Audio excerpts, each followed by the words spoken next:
Well, thank you very much. It is truly my honor and pleasure to be here today to talk to you about a subject that's very near and dear to my heart, which is work-life effectiveness. Before I get started, I need to give a couple caveats. The subject that we're about to talk is highly personal and very individual. What one person thinks is heaven, another person thinks is hell.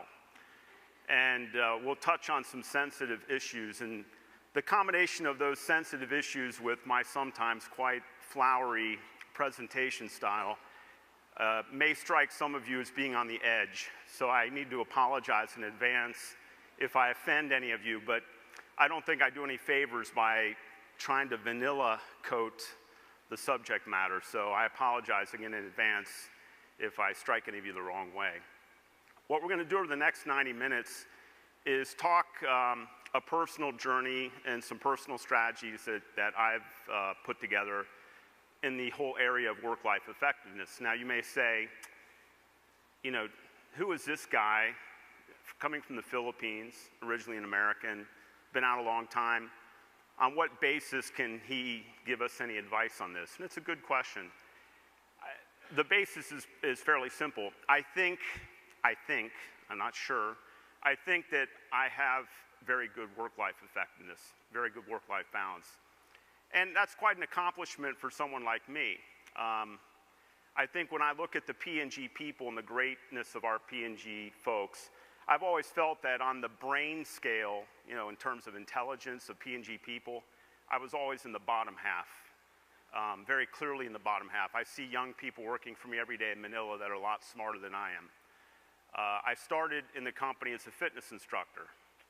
Now, many of you didn't know that, and you know, it hit me Monday night how I really don't know the North American MDO anymore. I left in 1991 to Morocco, and I came into the reception on Monday night, and when you come in, you get different looks from people.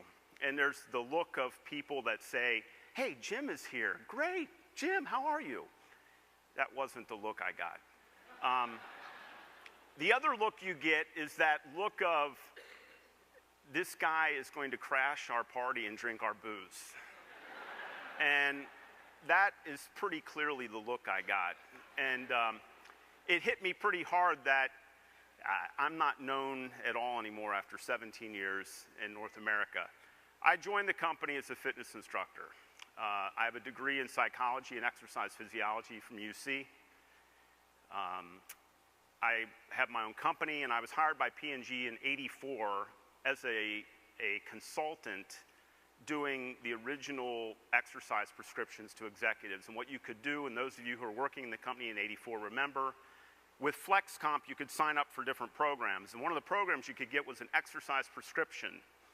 Now, that was a precursor of what today is called corporate athlete. And you can tell that I wasn't very good at it because I charged $100 and did a lot of the same things. Now you can get a couple thousand, so you realize what a poor marketer I really am at things. But, you know, one day I was measuring the body fat of this brand manager in the food division, and there's a couple different ways to measure body fat. Now, at Corporate Athlete, which is an excellent program, you know, Chris puts you into a pod and looks at air displacement, and that's the most cutting-edge technology. Back in my day, the best way to do it was hydrostatic weighing, where they would weigh you underwater. Now, it's a bit tough to do. You need a big tank. You need a scale at the bottom of the tank. You need to train people on how to exhale. They need to not panic. And after 20 people, the water gets a little gross. And so it was always, a bit difficult to do hydrostatic weighing with big groups of people. So what we did was skin fold calipers.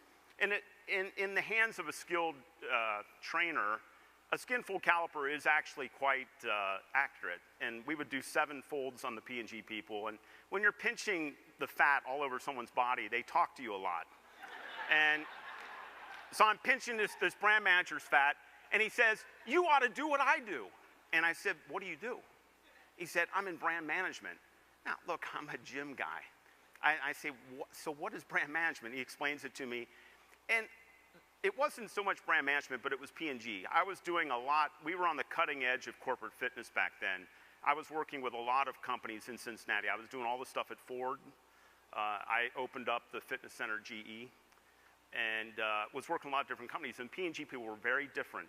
You know, I was 20 years old, 21 years old, a student running my own company on the side, and the P&G people treated me with a lot of dignity and respect. And I thought that was great. And so I interviewed with Procter, and I interviewed in the PS&D, what was called PS&D at the time, and I went through a panel. So I must have passed the PST. I went into a panel, and again, long before the internet, I got a letter in the mail. I excitedly ripped it open, and I learned the P&G style of writing.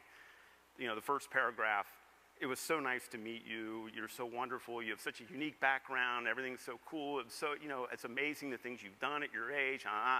And then the second paragraph is the truth. And the second paragraph said, "But we don't see a good fit, so have a nice life." Now, I didn't know that you were supposed to accept this. I thought you could fight anything. So I went and found out the name of our HR manager at that time. I wrote him a letter, and I demanded a second chance. And I said, "I want another shot."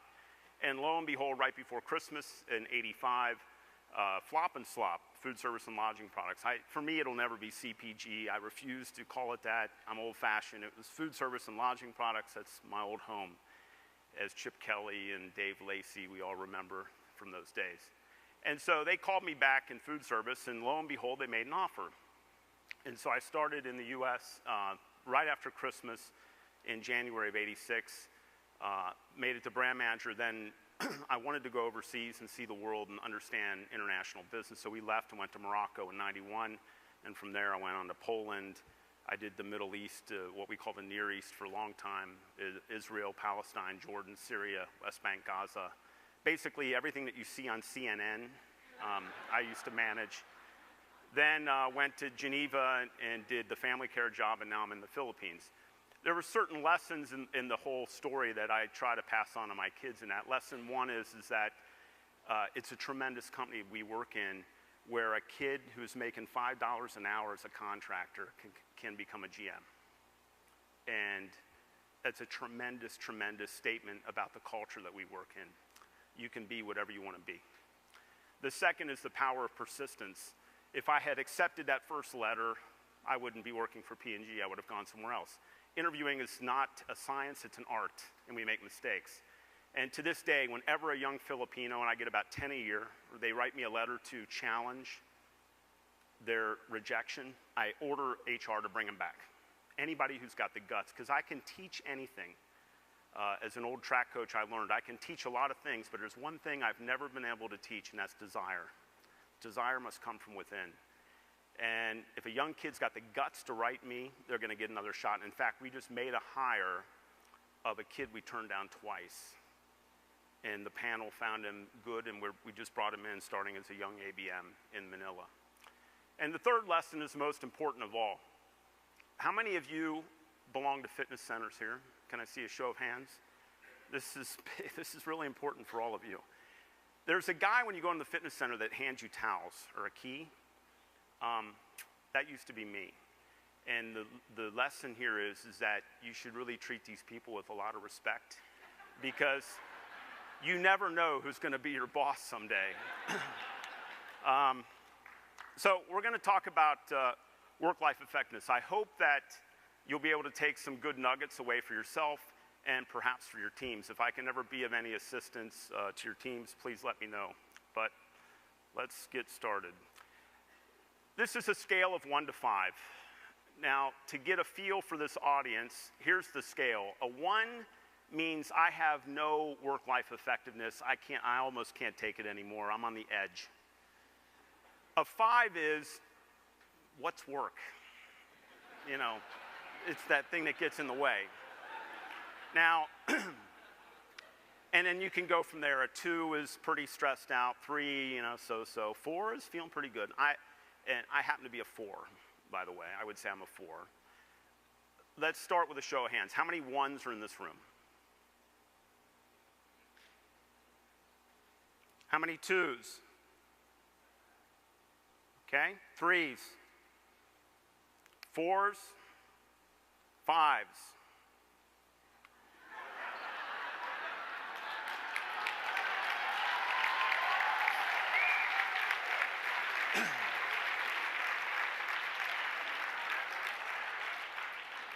You know, I've done like probably 50 sessions of this, and I was almost ready to say you're a standard P&G group until that those two hands came up on the fives. P&G folks love to stay off the fringes. I've never had a 1 yet, and these are the first 5s I've ever had. So I could stay with the whole trend. Okay, we're a very standard P&G group. We tend to fall in the middle, but it's an interesting observation. We work in the same company. In this room, you work in the same company. We work in the same organization. We have the same bosses. We have comparable challenges on our business, and many of us have the same familial backgrounds and same educational backgrounds. But within this room, you can have 2s, which is, it's tough. They're tough, they're on the edge. Okay, 3s, so-so, not happy about it, not unhappy about it, and 4s, which are pretty happy about it. That states a fundamental underlying principle of work-life effectiveness, which is this is a personal thing, and it's a personal responsibility. You know, if you want a magic cure that's going to be handed from the company in the next hour and a half, you're not going to get it. What I'll give you is lots of good tips to get it under control, but this is really a personal thing. And what one person considers very good, another person says is not very good. What we're going to try to do over this time is help you get started on making that work-life balance, work-life effectiveness journey even better for you. I'm going to give you tons of real insights. There's not going to be a lot of theory here. This will be practical, down to earth, lots of stories. We're going to write a little action plan at the end of this for about 20 minutes. It's very simple, very easy to do, and I'll explain to you at the end why we're going to do that. Some facts of the matter is this is a talked about issue. It's nothing new. I was doing off-sites in Poland when I was a marketing director 11 years ago on this topic. Now, we've started to ask new questions in the employee survey, and it's popped to the top, and it's become a high item. But this isn't anything new. It's talked about for a number of years. It's not a fresh item on our agenda. On top of this, it's a global problem. Now, it's global in a couple of contexts. First is there isn't a region in P&G or a GBU in P&G or an MDO in P&G that doesn't have a problem. Okay, I can tell you now, in Asia, the #1 problem we have is work-life effectiveness. And those 3 questions are our lowest score, and we just got the data. In Asia, it's the worst. When I was in Western Europe, it was the worst. When I was in CEMEA, it was the worst. This is a global problem. It's also a global problem outside of P&G. Now, I've had a few people over the years come and they say, I quit the company. And I say, why? And they say, well, because I can't get my work life under control, so I'm going to go to Pepsi. And I'm always like, what, do you think they don't work there? I mean, what do you think? And, you know, interesting thing I want to show you, my HR manager in Manila is an Indian from the country India. And his brother works at Hindustan, Unilever Hindustan, which is a huge old subsidiary of Unilever in India. And his brother sent him this cartoon a couple of months ago that kind of illustrates the global problem here. So, I don't know if you can read this, but I'll read it to you. It's like 2 ducks are talking. It says, so I'm walking down the street when a guy steps out of a dark alley, points a knife at me and says, your money or your life. So I showed him my Unilever badge. Why'd you do that? Well, it proves I work for Unilever. So, which means I have no money and no life. Now, I didn't make this up. This made the rounds in the Unilever company. It apparently went all over the world. Like, you know, we send these things around. There was a few years ago, the cow thing that went around, the P&G cow, you milk it till it's dead and you get no milk, you know. This made the rounds all through Unilever. You know, another story. In 2000, I'm working in Poland. Now, this is before we got so sensitive about talking to competitors. But the guy at Colgate in Poland, in a different context, we would have been friends. You know, he went to Texas A&M, big sportsman. I actually kind of liked the guy. And, you know, I'm at the American school. He's at the American school. His kids there, our wives are friends. And, you know, in a different life, I could have liked him. But the fact that he worked for Colgate, I despised him. And, in fact, his son was in love with one of my daughters. And I would tell her, you ever touch this kid? And, I mean, you are cut off at the knees, okay? And he calls me up one day, and again, this was before there was all the sensitivity. He says, can we have lunch? I say, sure. So I meet him at this restaurant in Warsaw, And we sit down and we're talking, you know, just small stuff. And he says, hey, do you guys have a problem with life equilibrium? And I said, what the hell is life equilibrium? And he said, you know, it's getting your life in balance and all that. I said, oh, you mean work-life balance? He said, yeah, that's it. Now, Colgate calls it life equilibrium. That's their term. You know, we call it work-life effectiveness. Fine, same thing. I said, yeah, we have a big problem with it. And he goes, oh, okay, good. He said, you know, because we just started doing this employee survey, and our scores are terrible, and I got everybody in New York calling me, and I'm just going to tell them, look, P&G has the problem as well. You know, so it's a global thing. You know, the third point, can we go back a slide for a minute? Can we go back? Is we haven't done, you know, this is painful because a lot of good people have spent a lot of time on this. We have to face facts. Nothing we've done has done anything. You know, 6-7 years ago, I was in Egypt and doing some training there, and, you know, great people. You know, you go into the toilet, and they got all these posters up. You know, every urinal has a poster, every toilet stall has a poster, and it's a message like, no meetings before 9 and no meetings after 5. Every poster had a different message. So if you rotated your visits, you could get a full, you know, conglomerate, you know, understanding. Now, they do all this postering. They have these big off-sites. You know, our solutions always have an off-site. Okay, they have big off-site, brainstorm. It's all about meeting times. They do it. Nothing happens the next year. Now, it's not that people aren't dedicated. It's not that we haven't wanted to do stuff. We just have to face up that things have not worked. And I think the reason for this is simple. All we ever talk about is time management. It's always about what time do meetings start? What time do meetings end? When can people get out of the office? And a lot of this is, it's not only my own life, but it's people that I've mentored.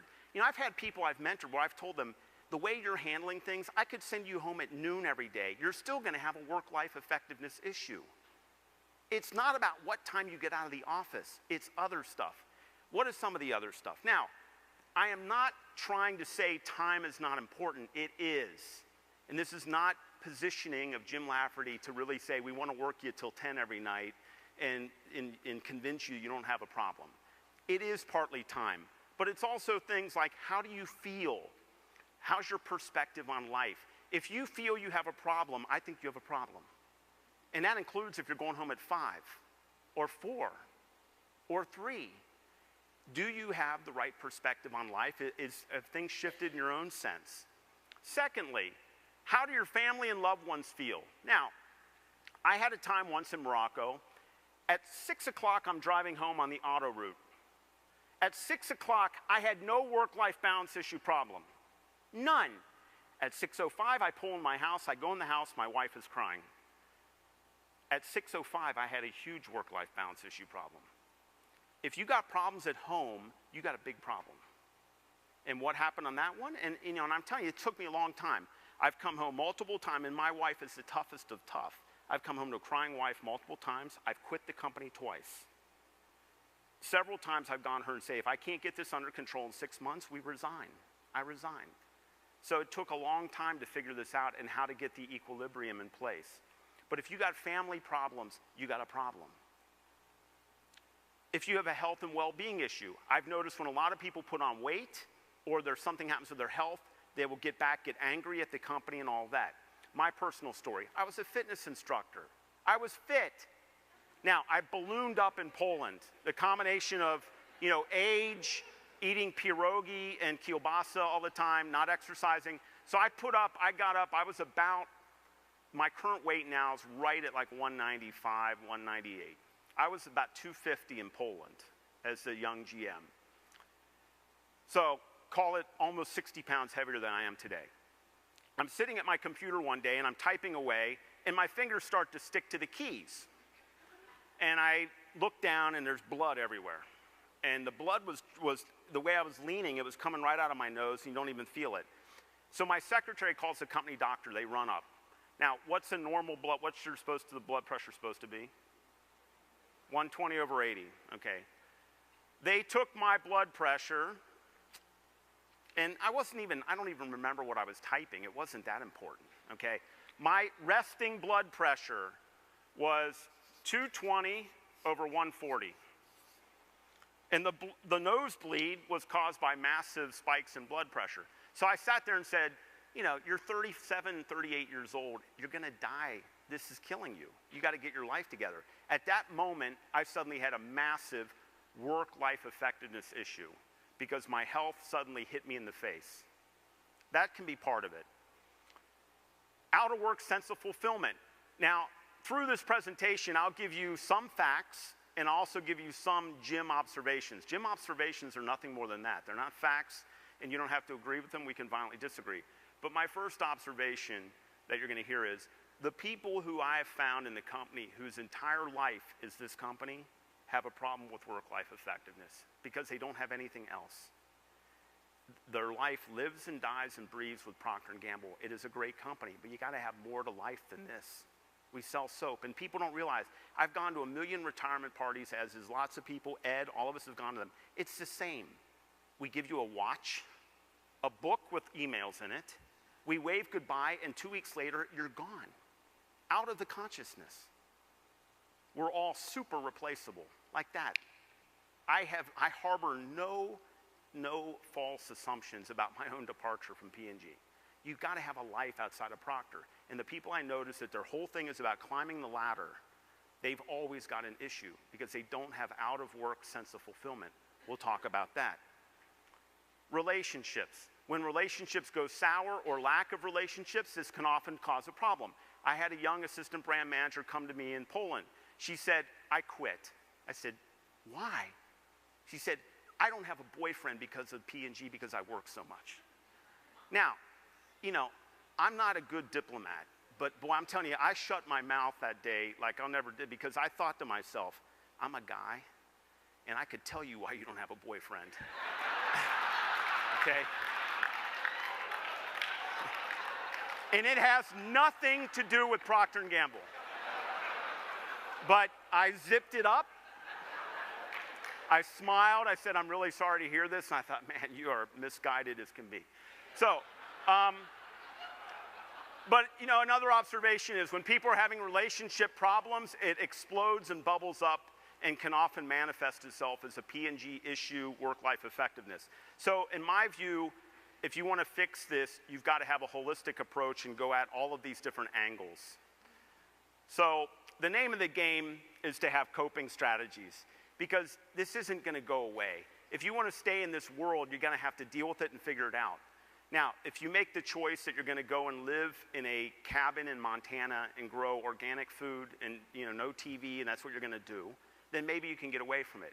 But if you're going to stay in our world, this is life. And so we got to figure it out, and it's up to us to do that. It's very personal. You know, what works for one doesn't work for somebody else. Again, you have to figure this out. What I'm going to give you is my personal journey. It's 15 strategies that I have used. It took me about 20 years to get this correct. So the hope I always have, this is a much more senior group, but the hope I always have is to try to accelerate people's learning curve and say, learn from my mistakes. I made tons of them, and accelerate the learning process. They don't all work for everyone, but what I will guarantee you of this, and I've had like a couple thousand P&G people go through this. If you pick a couple strategies at the end of this, in an hour, we're going to pick the strategies. A couple will work for you, some will not. If you put them into place, I guarantee you, by Monday, it will be better. It won't be fixed, but it will be better. I guarantee it. I absolutely positively guarantee. I've had way too many letters, way too many phone calls on it. If you put a couple into place, you'll say, you know what? My work-life effectiveness is better now than it was last week. This can change pretty quickly, and that's the guarantee that I'll make to you. So what we're going to do is we're going to run through these 15, and then we'll do the exercise, and that's really going to be it. And then we can do some Q&A if you want. Strategy number one. Now, this is a fact. Sociologists do role analysis among the Western world, which would include the United States, and they find that the average person in this room has 22 roles. Now, the definition of a role is husband, son. So husband is 1, son is 2, father is 3, brother is 4, P&G executive is 5, tennis player is 6, coach a little league team is 7, on and on and on. Now, it doesn't matter whether you have 22 or 30 or 15. Here's what matters. You find what are called the 5-fingered rolls. The 5-fingered rolls are the 5 that you will not sacrifice for. And this is when people get into trouble. For example, you go along one day, and I have this with young executives all the time. They go along one day, and their wife is pregnant. Now, up until that moment, father is not a role. But then from one day to the next, they deliver the baby, and suddenly the guy's a father. And he doesn't drop anything. And there's still 7 days in a week and 24 hours in a day. And then they get mad at P&G. That's why, like every expectant mother and father in my organization gets a private letter from me on the 5 roles. And I tell them, when you add a role, you got to drop a role of the 5. Now, I'll give you like my personal examples. People find it hard to believe, but I was a big golfer in Cincinnati. I was even down to a 7 handicap. Then I had kids, and I kept playing golf. And that went on for about 6 months. And my wife said to me, we had a young baby at the time, she said, this won't work. I mean, I don't see you all week. On Saturday, you're gone for a tea time back in the afternoon. Sunday, you're gone for a tea time back in the afternoon. So I sat down and I looked at my life. I said, here are the roles. Husband, can't drop that one. P&G executive, that isn't going anywhere. This is paying the bills. It's not going anywhere, and it's not going to be diminished. Not one bit. Okay, father, that's not going anywhere. Personal fitness, I want to take care of myself. That's not going anywhere. Golfer, that's not going anywhere. And son, not going anywhere. Which one's going to drop? And I made the decision, golf is gone. I have played 2 rounds of golf in the last 19 years. Now, people can go, oh, that's so terrible. You love the game, and now you don't play it. But you got to give something up. I mean, it's immature to keep adding things in and then expecting P&G to pay the price. It doesn't work like that. And so you have to, there's always a give and take. Now, this happens in your life to a certain degree, whether you like it or not. For example, I have 6 brothers and sisters. I didn't say brother in there. Because you know what happened, and I didn't even notice. I love my brothers and sisters, and I talk to them. But as they got their own families and I got my own family, it's different now. I'm still there for them, but I'm not going to hop on a plane every time something happens. I'm not the brother I was when I was 18, and we were growing up together. It's different. Another one, which it's very sad for me, and I wish it wasn't so. I lost my parents. I'm no longer a son. I wish that wasn't the case, but it is. But suddenly, a role disappeared from my life. And these are choices you have to make. Just recently, the International School Manila asked me to be the president and to run for president of the board. And I asked about time commitment. And they gave me the time commitment. And I realized if I'm going to do this, it's going to have to be a major role. And I went through my life and I said, okay, today my roles are P&G, father, husband, fitness, and philanthropy. That's it. That's all I do, in a major way. And I realized I'm not going to drop P&G. I'm not going to drop my children. I'm not going to drop my wife. I'm not going to drop my fitness one bit, and I'm not going to drop running my nonprofit foundations. So you know what? No, I'm not running for the job. And there's a maturity that came. I used to say yes to all that stuff. There's a maturity. If you know your 5-fingered roles, this will help you immensely. Now, people always ask me, well, what about doing 6? And I always say to them, look, I don't know, maybe you can do it. I always consider myself a pretty effective person and efficient. Every time I've done 6, I've gone into meltdown. I can't handle it. So find the 5 roles that are defining, make some very clear choices. Strategy number 2, use one schedule in your life. My general observation of P&G people is about 1/3 of this audience has 2 schedules. One is on your Lotus Notes or your Microsoft Outlook, and the other is something you keep on on either a PDA or even a written thing that you keep in your purse. This is really, sorry to say it, dumb. Because here's the deal. Whenever there's a conflict of a personal schedule in P&G, P&G wins. Every time. Your people book meetings for you. So you say, I'm going to play tennis at 7. You book it in your private calendar at 7. Your people don't know it. And they say, oh, she'll be here late, so we'll book a meeting at 6:30. They book it, and you don't have the guts or the ability, or you don't want to let them know you're off playing tennis while they want to meet you. So you stay. You miss the tennis, and then you're upset. You've got to consolidate everything into one calendar. This was the dumbest thing I did. Now, we all have private things that we don't want people to know about, okay? And you may have things. Now, I have a whole code system. Like my code system, when there's something I don't want P&G people to know, it's called meeting with a landlord. Give it a code. Then nobody will figure it out. But don't use, I want to keep my personal life private, of keeping this dual calendaring system. It will burn you. It will absolutely burn you. And then every time there's a conflict, you'll be upset and pissed off because the P&G will trump the personal calendar every time. Go to one calendar, put everything on Microsoft Outlook. And you know, people ask me all the time, I don't know how you exercise 7 days a week. I tell them it's easy. I book my workouts 2 years out. If you go into my Microsoft Outlook, my workouts are booked all the way into 2009. 90 minutes every day.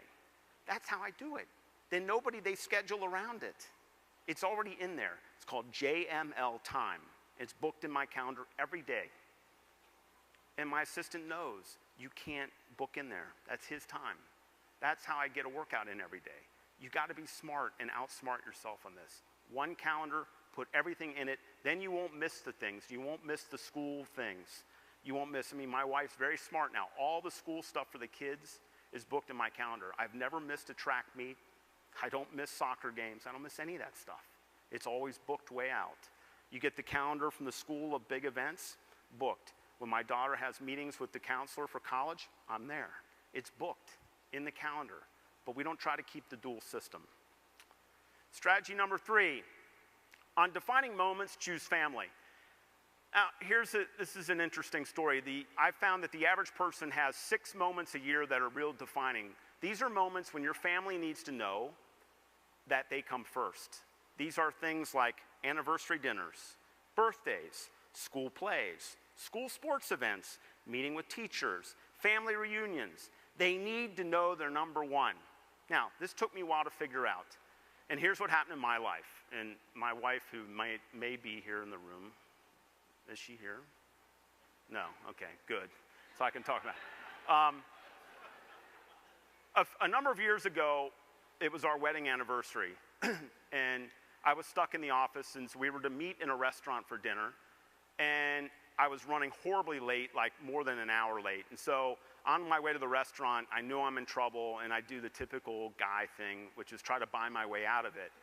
And so I'm buying all these flowers and candy to try to, dampen the blow. So I arrive at the restaurant, and I could see that she's upset. But she puts on her best face because she doesn't want to ruin the whole night and everything. So we have dinner, and she's trying. But it's a nagging sore that's digging into her side. A week passes, and I come home really late for dinner. So it's just a normal dinner. I come home late for dinner. It's an eruption of Mount Vesuvius. And we had this standard big yelling match. And she's like, it's always P&G, it's always work, it's always this. And what am I doing? The poor persecuted husband. I'm working for you guys, for the family. I'm working so hard. Why are you doing this to me? And on and on and on. Now, it didn't work. Eventually time passes and, time heals all wounds. But it struck me. The issue wasn't the dinner. The issue was the anniversary. See, my spouse, and I think all of our spouses and loved ones understand that we have a very important job and that we can't always be home on time for dinner. They don't mind the misses on that. But then you got to deliver on the big moments. And because I missed the anniversary, it was still nagging. It was still an open sore.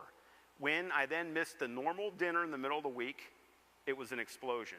And I learned a big lesson, which is on defining moments, I don't miss. So suddenly I changed everything. And I said, I always ask myself, is this a defining moment or not? And if it is, I never miss it. I don't miss any of their sports events. I'm the only father that flies with them and goes to these track meets in China or wherever they are. I go to all of this stuff. I don't miss the school plays. I don't miss any of this stuff. I don't miss birthday parties. I don't miss anniversary dinners. Now, I miss a lot of dinners during the week. I have to meet with the agency, I have to meet late. Nobody's upset about that because they know when it's important, Dad is there. I'll tell you right now, my best advice on defining moments, never, ever, ever let Procter win over your loved ones.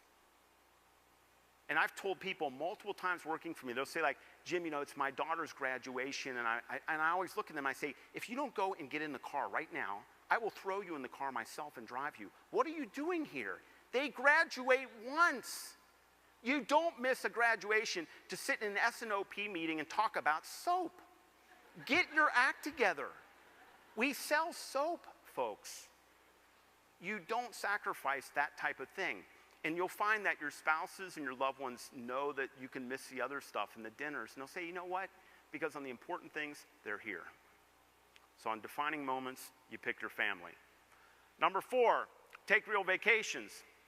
This took me almost 20 years to figure out. Now, prior to taking real vacations, I was like a lot of people in our company, deluded and out of touch with reality. And my delusion was, if I take a vacation where I don't take a laptop and log on every day, like the company could collapse in my absence. And, you know, everything will stop and grind to a halt. And, you know, you have to understand that laptops are the worst things that have ever been invented because they're evil and they talk to you. They sit on a table on vacation and they say, open me, just for a minute. And then we convince ourselves of the baloney. We say, it really helps me because I download all my email every day, and then when I get back, there's no backlog. And we reverse engineer this baloney story that makes no sense. Now, up until GM, I took the laptop on every vacation. I would log in all the time. And every time, you know, we'd want to go to the zoo. We'd come back to Cincinnati from Poland or something, say, we're going to go to the zoo. I'd say, okay, just give me 30 minutes to download. Then you download, and there's always something urgent. And so then I would say, okay, and then it would be 2 hours later, I'm still finishing up this memo I have to write to get it into the system. And, you know, everybody's waiting and upset and the whole bit, and you never really get a break. And then we changed CEOs, and this gentleman by the name of A.G. Lafferty became our CEO. And he sent a note out to the GBLC, and he said, look, I'm going on vacation. I'm going to be gone 2 weeks. I'm only taking a cell phone. Don't send me a lot of stuff. Don't backload my email. Call me if you really need to, but you guys know what to do. Run the business, and, you know, I'll talk to you when I get back. And it hit me. I said, wow, the CEO doesn't take his laptop, but here I am, and I've got all my band 2s and band 3s. Everybody's taking laptops on vacation. You know, I'm skiing in the Alps and downloading my email every afternoon, leaving the slopes early, going into the hotel, downloading email. He doesn't take it. I don't need to take it. And so then I didn't take my computer, and I went away for 2 weeks. It was wonderful. And I told my team, you know what? Run the business. You know what you're doing. Don't bother me unless the building's burned to the ground. And I'll see you when I get back. And it was a wonderful, and I really de-stressed. And, you know, we need our vacation. People, we are given vacation for a reason, to recharge the batteries. And I came back, and I learned the lesson of real vacations. And here's the lesson. When you come back, you have not had a real vacation unless the following occurs. You sit down at your computer, you turn it on, and after multiple attempts, you can't remember your password. And a little box comes up that says, you've been locked out, contact your system security administrator. That means you had a real vacation because you must forget your passwords completely. They have to erase. Then you know you've taken a real vacation. And since that time, I have not taken the laptop on vacation. I never take it. I rarely, if ever, will take a BlackBerry because it's about the same thing and it's the same deal. And what I typically do is take the SIM card out, I put it in a standard Nokia phone, I tell the team here, you know my cell number, call me if you need to, SMS me if you have to, but I'm not downloading any email. Because BlackBerries are the same. You know, they call you. I mean, I've told people, I've almost kicked in doors in the toilet in Manila because you can hear a guy back there clacking away on this BlackBerry. I'm like, is nothing sacred? I mean, you're sick. This is sick. Take a magazine, do something, but a BlackBerry? I mean, are you kidding? I mean, it's unbelievable. You can hear the little thumb pushing. You're like, this is really sick. Okay, a BlackBerry in the toilet. I mean, okay. So you got to take real vacations. You need time to recharge your batteries. Take real vacations. No computer, no BlackBerry, just a cell phone. Trust your team. And you know what? People rise to your highest expectations or they sink to your lowest. P&G people are amazing. Expect the best out of them and they will deliver. Expect the worst out of them and they won't. You can teach dependency or you can teach independence. It was amazing when you let them go what happens. take your break. You need it, and you've earned it. This one's easy, and I'm not going to spend much time on this. I'll pass out some of the old stuff. But we are still a writing-driven company, and it amazes me. Maybe you see this in your organizations. I'm in a fervent belief that our writing skills have eroded massively, and we're still a writing-driven company. And I have people going on store check in Manila, and it takes them 3 days to write a store check report. They struggle and struggle, and they get into this vicious cycle. And the vicious cycle is, I won't write it up there, but they don't know how to write, so they never write. And they avoid writing at all costs. And so when they have to write, it kills them. And I've had many people come to me and say, my workload is too heavy. When I review the workload, it's a standard workload. The problem is they can't write.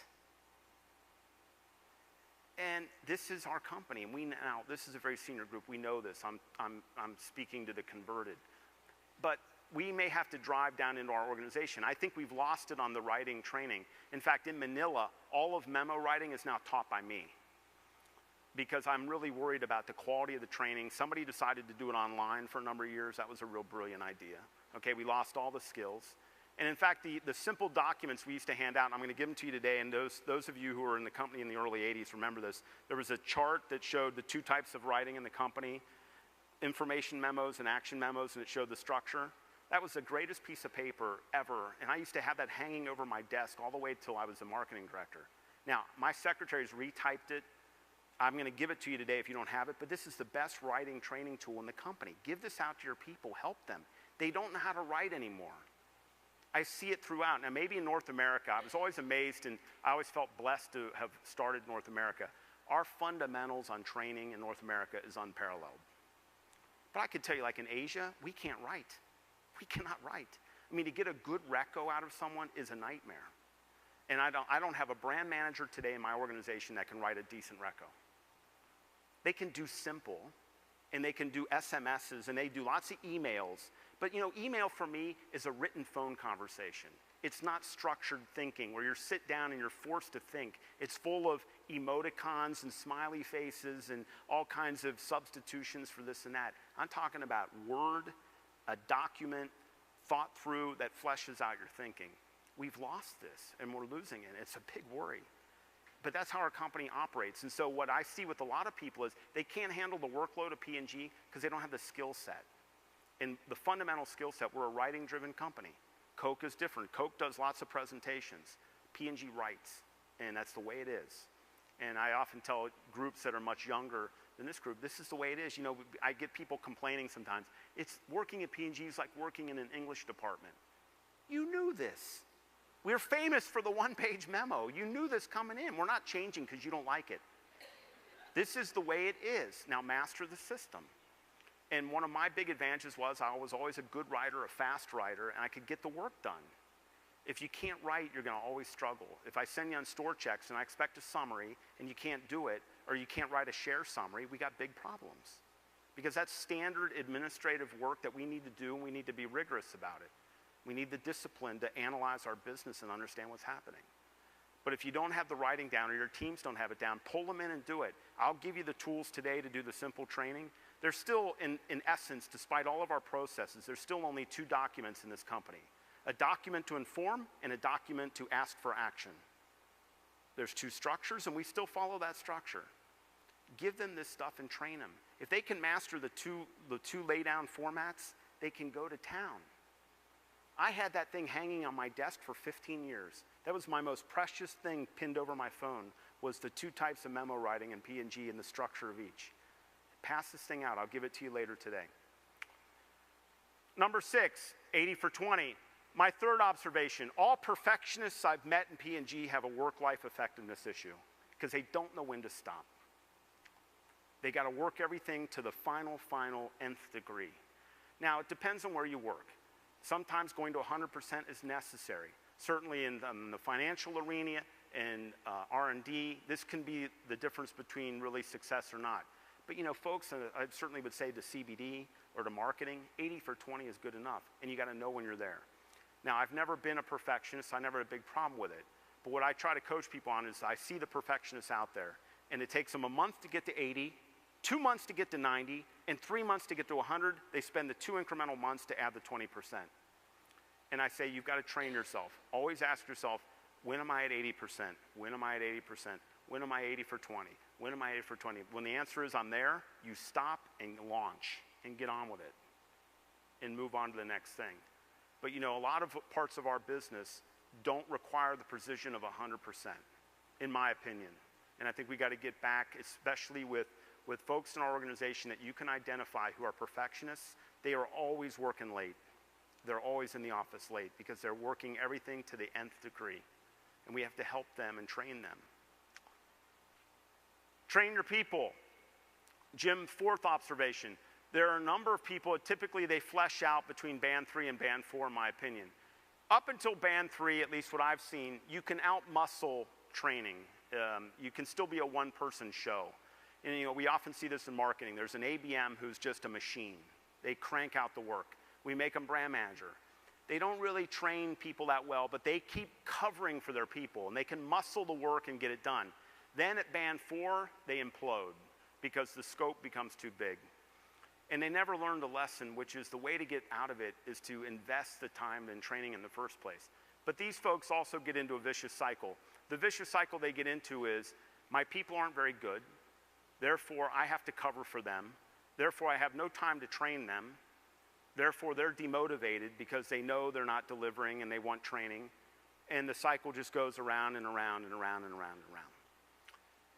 You have to get these folks into a cycle of, and when you invest and when you get people trained and growing and really doing well, and I tell any band 3 that works for me, there's nothing in life that's more wonderful than a 1-rated band 2 working for you. They cover everything, they nail everything, they're wonderful. But you know, 1-rated people don't just come on trees. You know, I think the vast majority of 1-rated people in our company are not born 1-rated, they're developed 1-rated.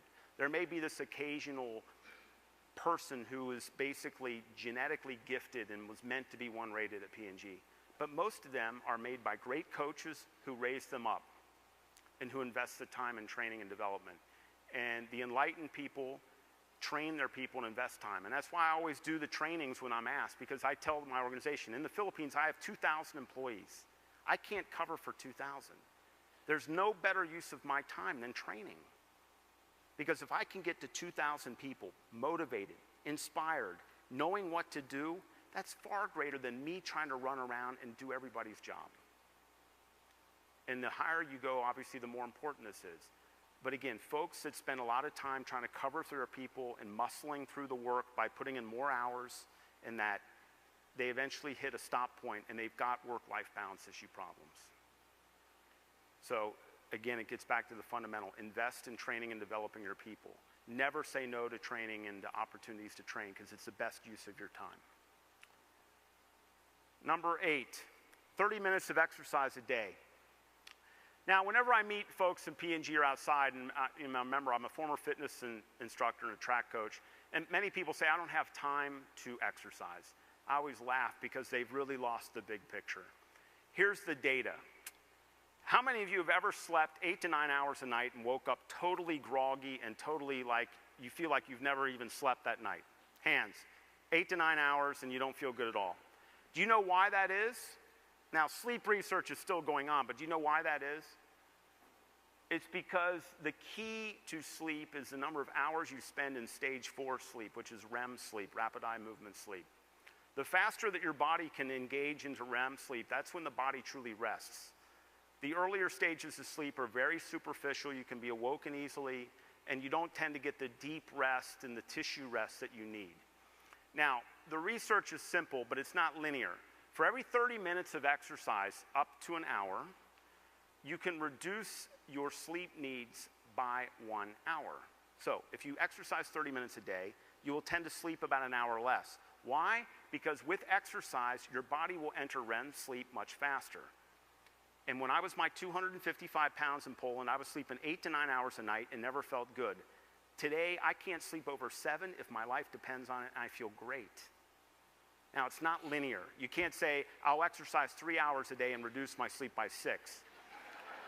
It seems to only go up to an hour, reducing to 2. But that's the data. So if your excuse is, I don't have time to exercise, it's not an excuse, because if you do 30 minutes a day, you'll pick up a net 30 minutes because your sleep will drop by an hour. Now, what kind of exercise are we talking about? I mean, I could spend a whole day on this. In general, I would promote cardiovascular exercise, which is elevating the heart rate for a period of time, at least 20 minutes. Okay, so you're building cardiovascular benefits. This is also where you get the maximum amount of caloric expenditure. If your second excuse is, I don't know what to do and I'm intimidated to begin, my best advice is, look, Corporate Athlete is an amazing program. I was in that business. These guys do a great job. If for whatever reason you can't do it or you won't do it, I will do it for you privately for free. Send me an email. I will ask you 5 questions, and then I will put you on your own personal program. So no excuses. And I'll answer every one of your mails. And I have a standard sets of programs that I've written for people in P&G. You know, standard exercise programs will get you on a program. But 30 minutes of exercise a day, you'll feel better about yourself. You'll be able to get that time back in other areas, and you'll be healthier. And we want you healthier. And again, a lot of people get frustrated. You know, they go up a flight of stairs, and at the top they're wheezing. You know, and then they get mad because they say, I remember when I could run steps 3 at a time. Now I'm taking 1 at a time slow, and I can't even do a flight. And it upsets them. I understand that. I had that too. But you can get it back. That's the beauty of exercise. But if you can commit to 30 minutes a day, which is not very much, you can see amazing benefits and changes in your health. And that will help your work-life effectiveness, and you'll pick up the time through even the reduction in your needs for sleep. Number 9, keep relationships well fed. This is a tricky one. I have to start with a story. When I was the marketing director in Poland, I had a brand manager working for me. He and I were very close personally, and my wife was close to his wife. And he came in to resign because he was going to lose his marriage. And I knew what was going on in the background through my wife. And what was really happening was that, you know, their life had gotten stale. It's hard to put a term on it, but stale is the word I can put. You know, what happened is, look, they were young. They were like 16-year-old sweethearts. You know, she remembers the time when, you know, all he could think about was her. When they used to tell stories when they would be on the tram line in Warsaw during communist times. They would be so passionately in a kiss that they would miss their stop. They get married, you know. He joins this big American multinational, Procter & Gamble. It's 1991. The wall has come down. The future is paved with gold. It's all excitement. She has a couple of kids. Okay, you know, suddenly, you know, he puts on some weight, she puts on some weight. They're not, you know, they're settling into this blissful life. He comes home and he did a big mistake. He bought a lazy boy chair, which was like the American dream. And he would come home at night, and, you know, she's got 2 toddlers, and she just wants to have an adult conversation. And he comes home every night, he grabs a newspaper, he sits in this lazy boy, he pops that lever back, pops his feet up, and he does an Al Bundy. You know, he's asleep in the chair. And, you know, she just wants to talk to him. And then one day, the boom went off. And this was like, you know, there's always a moment when you cross the Rubicon. And this was in the days before casual dress. He's putting his tie on, and, you know, it's 8 o'clock in the morning or whatever. And she makes, you know, I guess makes a comment to him like, you know, you're looking quite handsome, my dear. You know, and he's straightening the tie, and he looks over at her, and he's like, I got to go to work. I'll see you. And that night, she said, I want a divorce. Now, I told him, point blank, I could send you home at 2. You're ignoring everything. You got to feed, you know, marriage is a living thing. It's not like, oh, now he got married, I don't have to do anything anymore. I said, you know, did you give her flowers before you're married? All the time. Have you given after? No. I said, I've never met a woman yet who says, you know what, after I get married, I don't care about flowers anymore. Never met one. Maybe there are some, but I've never met one. This is important. You have to feed your relationship. You have to invest. And there was moments, and certainly when I was doing the Near East job, and I was living in Switzerland for security reasons, because I was going in and out of the Arab world and in and out of Israel, I would be gone for 3 weeks at a time. And we had 4 young kids at home. And I would call at home, and I could hear it in her voice. She was on the edge of the break point. You know, doesn't see me for 21 days. You know, I would get on the phone. I would call these bed and breakfasts and put together little trips where we could meet, you know, and I would have friends take the kids, and we would meet somewhere, and, like, you know, I have just time together to be alone. You have to invest and keep feeding a relationship. It's not on autopilot. And I think that we lose track of this. We often get into the daily stresses of life, and we just lose track of it. but you had to keep things well fed. And in fact, that guy, by doing that, everything's passed over, still with P&G, very successful and in a very happy marriage today. But by putting a conscious strategy in of engaging and it's not because I slipped a ring on her finger, I don't have to do anything else. By learning to invest in the relationship, to feed it with water and food, they were able to get through that. And it was a smart use of a strategy, keeping those relationships well fed. Number 10 is leveraging technology and being smart. Now, I'm not the best person to talk about this because I'm not the most technologically gifted individual, but I can give certain stories that have helped me tremendously. In Geneva, for example, when I was there, the traffic, you may find it hard to believe, it's a pain because the city has brought all these companies in and the city's not built for all these people. And so the commute time in Geneva from my house to the office, which is only 6 miles, was about 50 minutes. Now, I had a choice. I could sit in the car in the slow-moving traffic, or I could get on the bus. And the bus was even faster because Geneva gives a bus lane. Now, a lot of people thought that was a bit callous, general managers. I'm supposed to show off my, turbo Saab or whatever. And, everybody would come into the parking, drive real slow, hoping everyone's looking at their car. Very, superficial type of thing. I said, I don't care. Look, if you look at price, the bus is like a $400,000 vehicle and it's chauffeur driven. So, who's winning this game? The guy in his BMW or me? I'm winning the game. So I got on the bus. And I would sit on the bus, and because I was at that time working in the global GBU, and Charlie Pierce would send me notes through the night, I'd always have about 40 messages from Cincinnati every morning. I'd sit on the bus, and I'd basically clear almost all the email. Not every one, but almost all of them. I'd clear them all. I'd get to the office, and I could start to work right away, whereas everybody else would try to have email time to clear their email. I didn't need it. I was already done. And then I would ride the bus home at night. It added 10 minutes to my time because of the stops. But I picked up at least an hour in the morning to trade 10 minutes. And the minute I did that, I used to find, suddenly my time was wide open and free. The second one is a wild one. I have a house, and I'm going to go there. We're actually going to leave tomorrow. I have a house down in the Florida Keys. Now, a few years ago, we had all those hurricanes hitting. I was in Geneva at the time. And it's pretty stressful because, these hurricanes are coming. My sister's down there, but she's 70 years old. And putting up hurricane shutters is not simple. And if I don't put them up, the insurance may not pay for damage. So she's worrying about her own house. There's an evacuation, and I'm trying to find people to make sure these houses are secured. And, it's super stressful because, I'm watching on a computer in Geneva, Hurricane, Nina or whatever is approaching the Keys, and it's showing all the computer modeling showing it's going to make a direct hit on Marathon. And you're freaking out. They're talking about 15-foot surges and all this. And I'm trying to find people to go to my house and check everything and bring in the deck furniture and close down the stuff and put the shutters and all that. And my IDS manager comes to me in Geneva. He said, why don't you use Google Earth and buy the advanced option where you can get really close and it's like a 30-minute delay. And he said, is 30-minute delay good enough? And I said, yeah, it's good enough because this is measured in hours. And so we go on, I pay this like $9.99 or whatever to do it. And you could get really close, and because of the angle of the house, I could actually see if all the deck furniture is gone from the pool.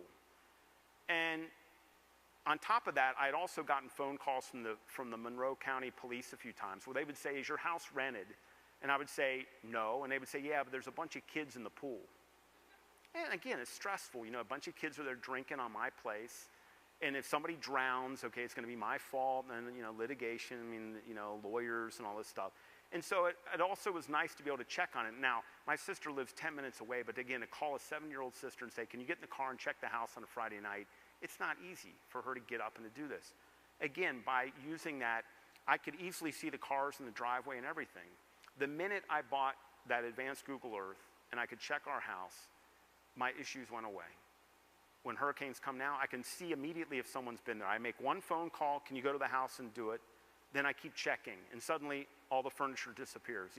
I'll do one update, and suddenly there's no furniture on the deck. And I say, okay, they've been there. Whew. If I'm concerned about the house sometimes, like around prom night, it seems like every year at prom night, my house gets raided by kids. Every prom night, every year at Marathon High School, I check the house. And I can tell if there's a bunch of cars in there, and you see people running with kegs. I say, okay, I got to call the police. Let's get this thing cleaned up. And it was a huge peace of mind. You know, the internet can be a real pain or it can be a real help. I'm sure that you have a lot better examples than me, but use technology smartly to help you pick up time during the day. It can really help you to do that. Number 11 is probably most people's favorite, and I did this long before the bucket list came out. Lou Holtz, who many of you know is a former coach at Notre Dame, he was the guy who authored this. In fact, he was asked many years ago on The Tonight Show, what's your secret of success? And he said, I always did a list of 100 things to do before I die. I did my list in '94. I thought that was a great idea to really put down. Now, a lot of people have personal life missions, and they've shown them to me. I have found that to be baloney. It works in business, but not in people. Because everybody's life mission says about the same thing. It says, I want to lead a fulfilling life. Yeah, no kidding. I mean, it's a statement of the obvious. It doesn't do anything. The best way to do it about organizing your life and giving yourself fulfillment is to do a list of 100 things to do before you die. And then what you try to do is you try to knock off 2 a year. This is fun. Now, the list takes time to develop. It took me 4 years to come up with 100 things. And that's pretty depressing. If I take the average age in this room, it's probably 40. You folks will have, with the current life expectancy, 40 to 50 years left to live. And you can't even think up more than 20 things you want to do before you die. It forces you to think and to look at the world. When you do, I mean, everybody puts down, write a book, start a bit, you know, and then they run out of things. Only once, I've done this course 60, 70, 80 times, only once did a guy do the list fast, and that was this young guy in Geneva. He did the list in an hour, and I told him he cheated. What he did was list 100 women's names. And I said to him, no. And Dennis Curran, are you here, Dennis? Where are you? Okay, you know the guy. I told him it's cheating. You can put as one item, date 100 women, but you can't break it into individual names. It takes a while, but it's fun to work on the list. Now, I carry the list in my wallet. I try to knock off a couple things. Like, you know, 2007 was my best year. I did 4 things. And, you know, one of them is, there's a lot of things on the list that, you know, sometimes you drop and add. Like, I've struggled to climb, I have a lot of mountains to climb on it. I've struggled to climb Mont Blanc in the Alps, which is a tough alpine climb, but it's not anything close to Everest. So I've kind of removed Everest off the list. But then I've added in recently space travel because it looks like within my lifetime they're going to get the price down to about $10,000 to do some low orbiting stuff. And so, you know, you add one, you drop one. But in 1994, I watched CNN. I was living in Morocco. I watched CNN, and there was this thing on CNN they cover every year called the International Wife Carrying Competition. And it's in a little town in Finland called Sonkajärvi, Finland. And it's where you carry your wife, and you can carry different ways. There's, you know, some carry like this, some over the shoulder. And it's a competition, and you go through water hazards and over hurdles and all this. And I thought, this is really cool. You know, I want to do this. And so in 1994, I put the International Wife Carrying Championships on my list. Now, in 2007, it stayed on the list. In 2007, it just seemed like the way my wife was flying back to the U.S. for the summer and the way I was flying back and the dates, it all made sense. And so last year, we competed in the International Wife Carrying Championships. Now, the technique that you see here is called the Estonian carry technique, because the Estonians win this thing every year. And it's a way to get the center of gravity. So here's the shot of me coming up to the first hurdle. And then here we are going into the finish line. You know, now it was fun. We met some really cool people. And you know what? I'm the 12th fastest wife carrier in the world. You know?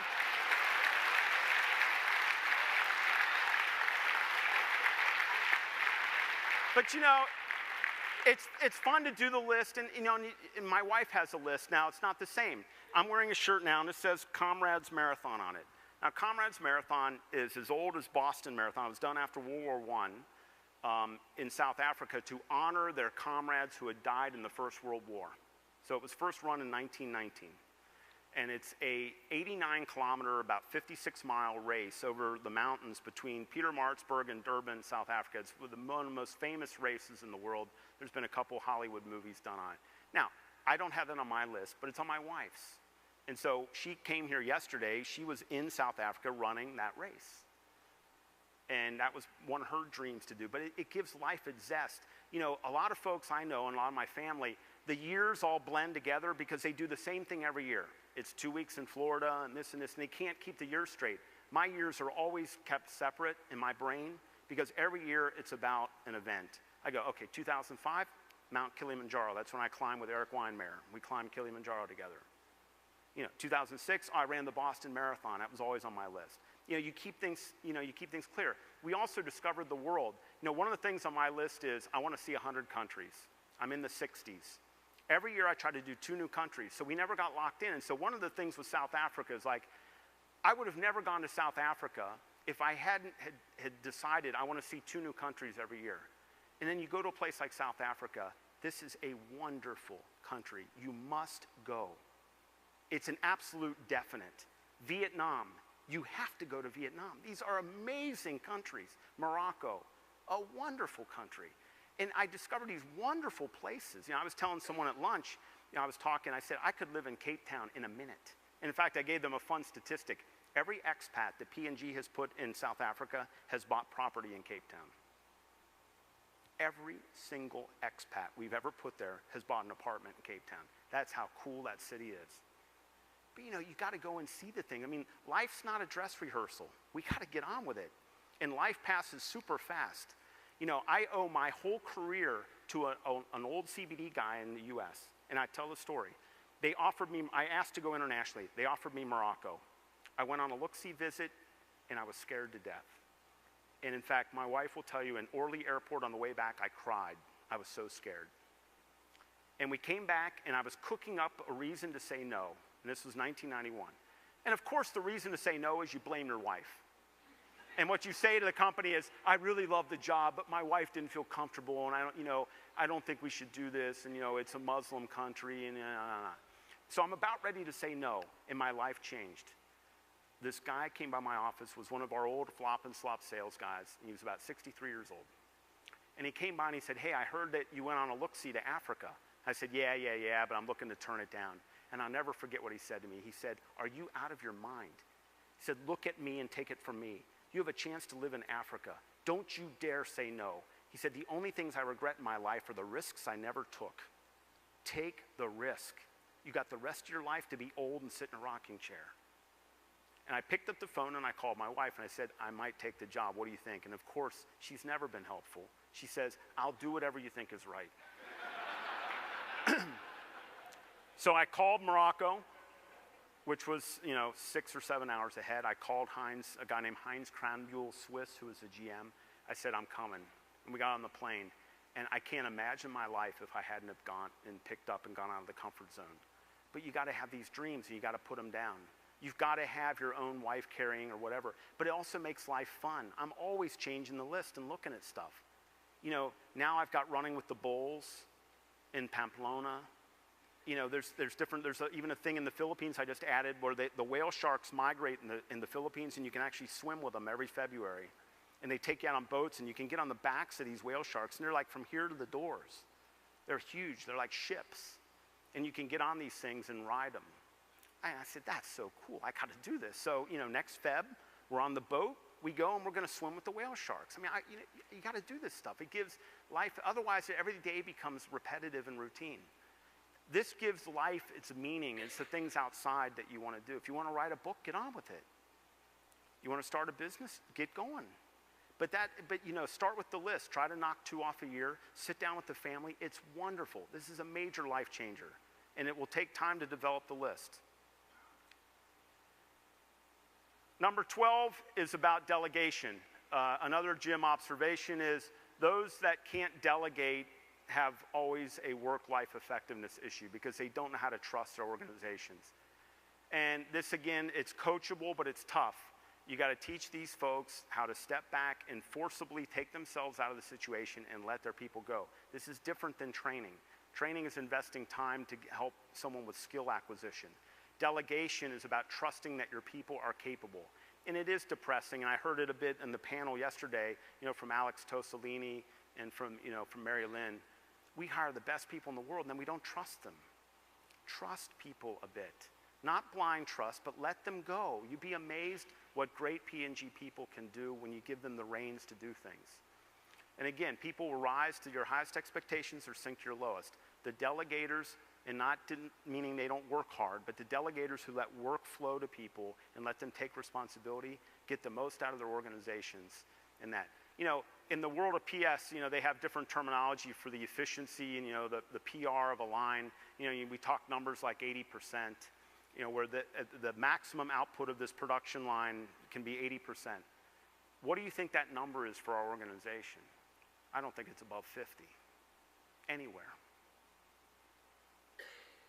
And that's why people answer the survey and they say, you know, I'm giving my best to the company or the company's getting the most out of me. That's why they don't answer it positively with the numbers that we'd like.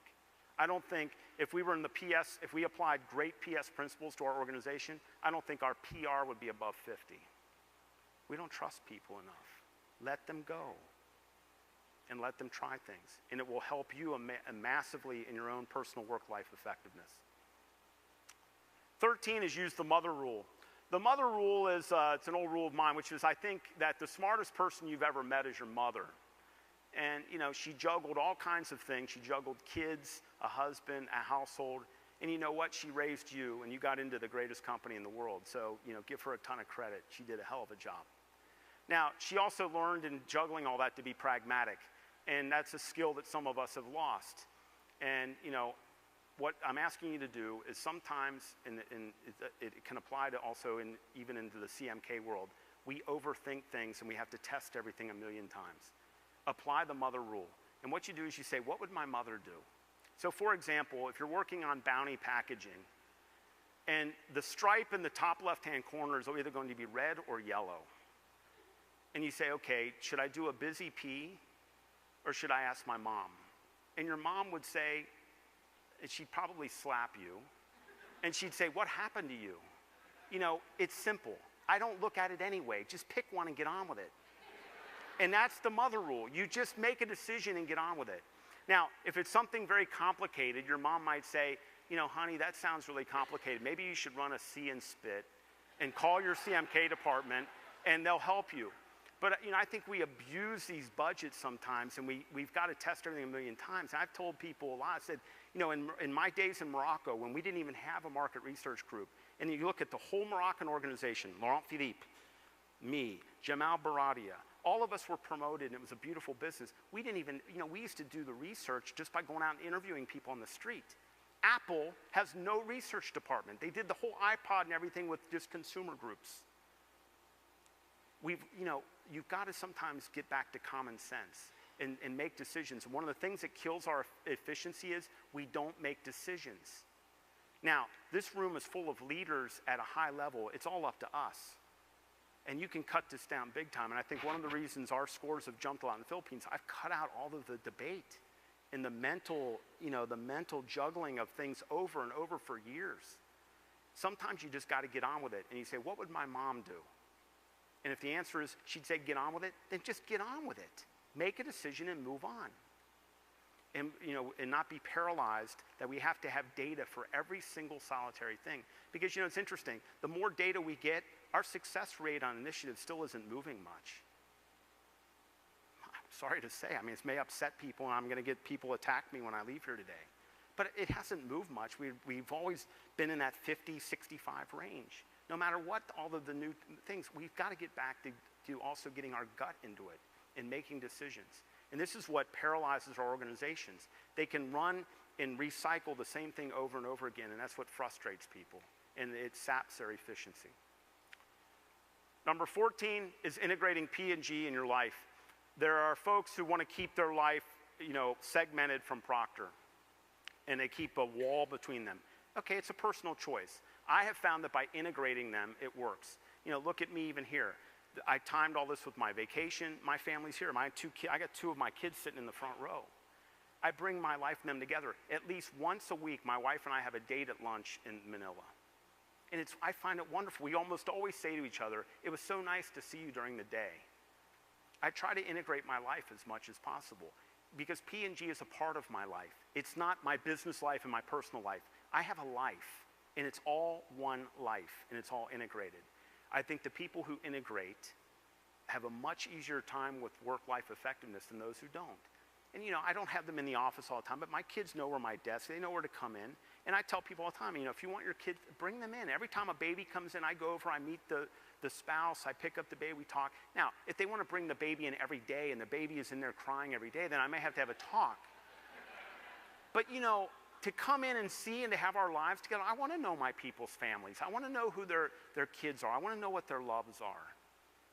Integrate your life into one and you'll find much more fulfillment. I think all the people I've noticed that put these walls up, they always struggle with work-life balance because they try to keep everything segmented. Let your life integrate.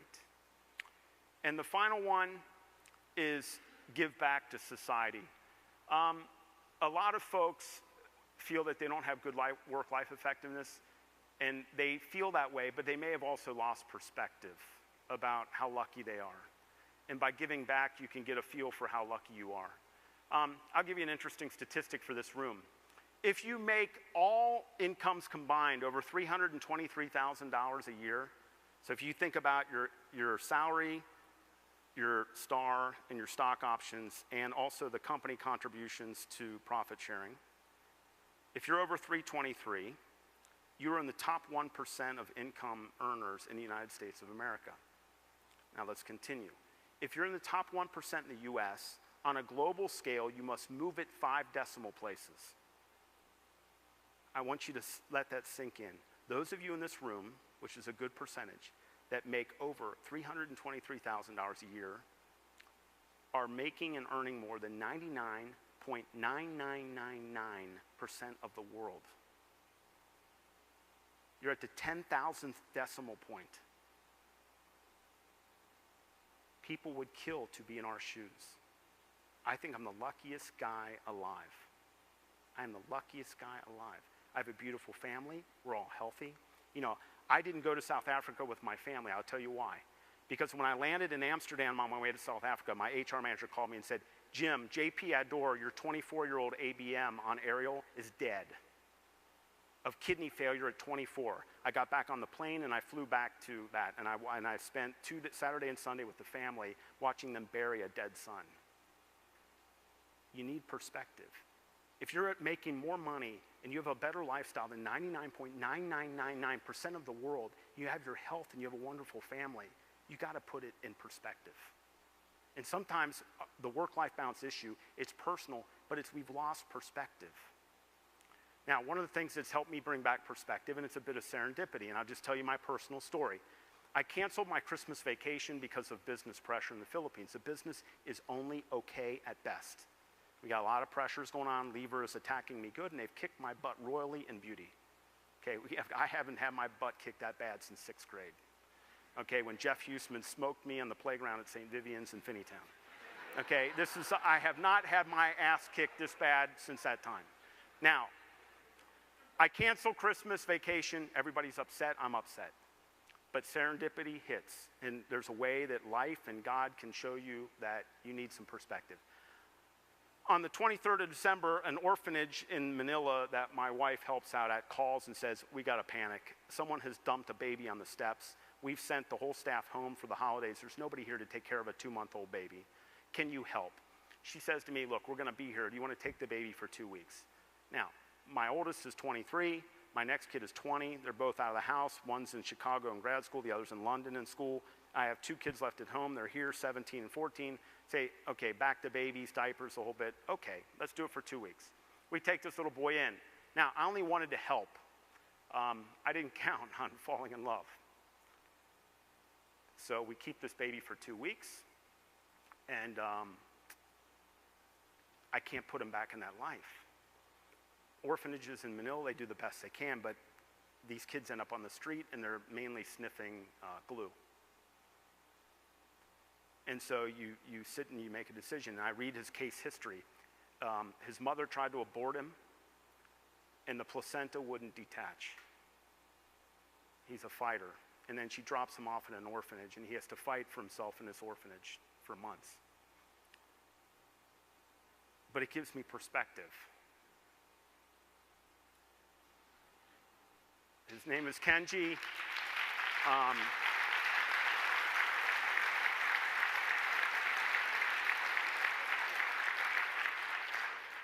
There's only one foreign foster family in the Philippines, and that's the Laffertys. He's my son, and we're adopting him. And I'm starting over, diapers, Pampers, the whole bit. But you know what? You read what he's gone through, and he smiles all the time, and he's here, and you can meet him later. How can I complain? You got to slap yourself in the face. Say, I work in a great company. They pay me a ton of money. My dream in life, growing up in Cincinnati, was to be a track coach and to teach and make $30,000 a year and live in Westwood. I can make more money than I ever dreamed I was going to make. I work with fabulous people. I have my health. I run a couple marathons a year. My kids are good kids. I have a happy marriage. You've got to be kidding me. I live in a country where 30% of the population live on $1 a day. $1 a day. Where a medical system is so bad that a healthy 24-year-old can be checked in the hospital, even under P&G benefits, and be dead in 48 hours. It's perspective. And the way to get perspective is to give back. But it's not just writing a check, because I found out I've written lots of checks, but it's very impersonal. You got to touch it. You've got to go and do things. You got to engage. Find a charity that you care about and get involved. Not just in writing them a check, not just putting money in a collection basket on Sunday, but helping and putting some sweat into it. Because I've given lots of money in the Philippines. I gave tons of money away in the Philippines. But until he came into my life, I was losing the perspective again. Giving back keeps you in perspective, and it makes you thankful. And that helps you with work-life balance. Ladies and gentlemen, those are the 15 strategies.